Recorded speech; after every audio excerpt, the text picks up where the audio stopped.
Hi, I'm Allison Corshane, and I'm going to discuss plagiarism in high school, why it is such a hot button issue, and how I've chosen to approach it with my students. So in the past decade, in my role as a high school English teacher at a large public high school, I've had a lot of unfortunate instances of finding plagiarism on my students' assignments. As a teacher, I typically would discover a student had plagiarized text when I would read a passage that just didn't match what I knew to be that student's typical writing style. At which point I'd usually input the questionable sentence or two into Google and find it on SparkNotes or some other similar site. Or I'd look through my other students' assignments and see if that student had perhaps copied the text from another student. According to legal scholar Richard Posner, plagiarism is considered intellectual fraud and concealment, which takes the form of unauthorized copying that the copier claims, whether explicitly or implicitly, and whether deliberately or carelessly, is original with him.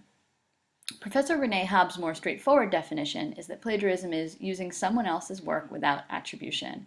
We think of plagiarism as cut and paste writing.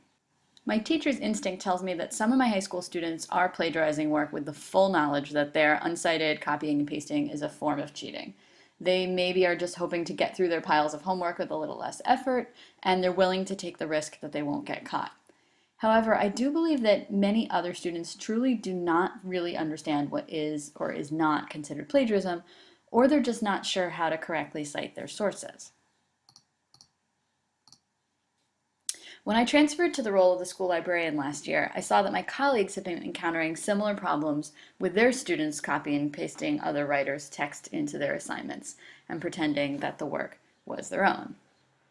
While our school already has an official policy regarding academic ethics and plagiarism, these policies are buried in student handbooks and they're not really well known among the faculty, the students, or the school community at large.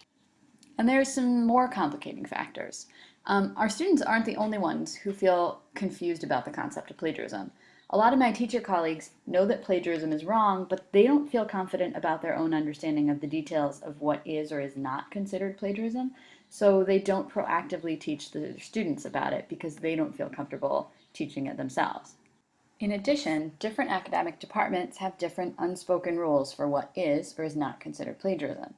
For instance, in an English course, citations are expected for all facts and analysis that originated outside the student writer's mind, while in a history course, certain basic facts about an event or historical figure are considered common knowledge.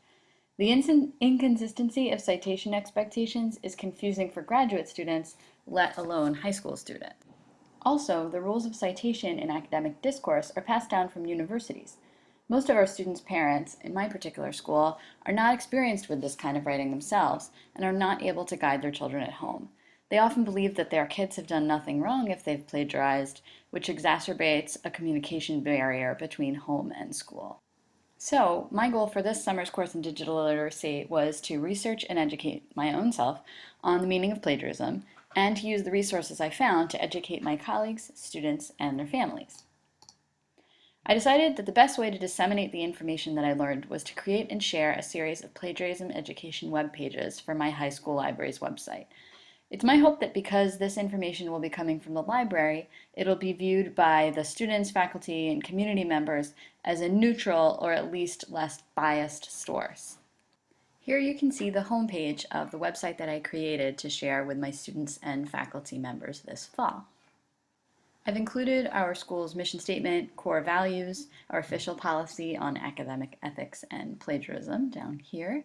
I've made sure to clearly cite all information that I found so as to be a resource that kids can learn from not only the information but also how to do citations correctly. I also went through and found a lot of video resources so that it could be something that kids could watch rather than just read text. From various libraries, from professors, all explaining different aspects of what plagiarism is and how to avoid it. I included some video quizzes, some guidelines from our school and also from outside sources on how to cite correctly. Created my own examples of the right and wrong ways to cite. Our school uses MLA format, so I used MLA format throughout. And then made frequently asked question pages for students and their families, and also for teachers because they have just as many questions as our students do. We as librarians and educators have to commit to demonstrate best practices ourselves if we want our students to follow our own good advice about plagiarism.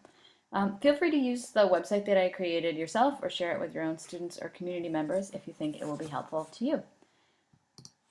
And here you will see the works that I cited and found very useful for the website itself, the second page, and the videos that I included on the webpage. Thank you very much.